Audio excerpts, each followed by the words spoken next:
కాకతీయ రాజ్య ముఖ్య పాలకులు ఎవరున్నారో చూద్దాం. కాకతీయ రాజు ఎవరు, ఆయన పరిపాలనా కాలం, ప్రాముఖ్యత ఏముంది వాళ్ళకి.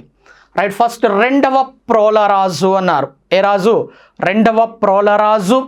ఇతను 1115 నుంచి 1157 వరకు కాకతీయ పాలన స్వతంత్రంగా ప్రారంభించిన మొదటివాడు రెండవ ప్రోలరాజు. అందుకనే కాకతీయ స్వతంత్ర రాజ్య స్థాపకుడు అని కూడా పిలుస్తారు. ఎవరిని?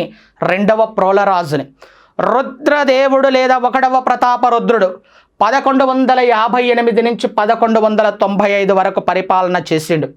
హనుమకొండలో రుద్రేశ్వర ఆలయాన్ని నిర్మించాడు. హనుమకొండలో రుద్రేశ్వర ఆలయాన్ని నిర్మించాడు. దాన్ని 1000 స్తంభాల గుడి అని కూడా చెప్తాం. ఏ స్తంభాల గుడి?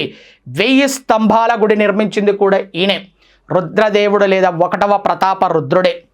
మహదేవుడు 1195 నుంచి 1199.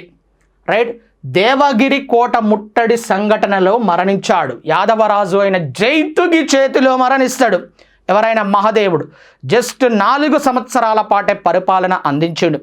మహదేవుడి మరణాంతరం వచ్చాడు అతని సోదరుడు అయినటువంటి గణపతి దేవుడు.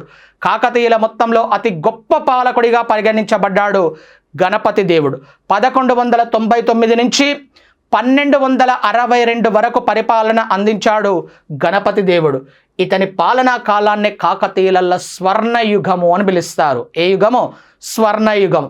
నెక్స్ట్ రుద్రమదేవి 1262 నుంచి 1289 వరకు ఉంది. ఎవరామె? రుద్రమదేవి. ఆంధ్ర తెలంగాణలను పాలించిన ఏకైక మహిళా పాలకురాలు. ఎవరామె? రుద్రమదేవి. కాకతీయ మహిళా పాలకురాలు అని కూడా అంటాము రుద్రమదేవి గారిని. రుద్రమదేవి అనంతరం ఆమె యొక్క మనమడు అయిన రెండవ ప్రతాపరుద్రుడు పాలకుడయ్యాడు. 1289 నుంచి 1323.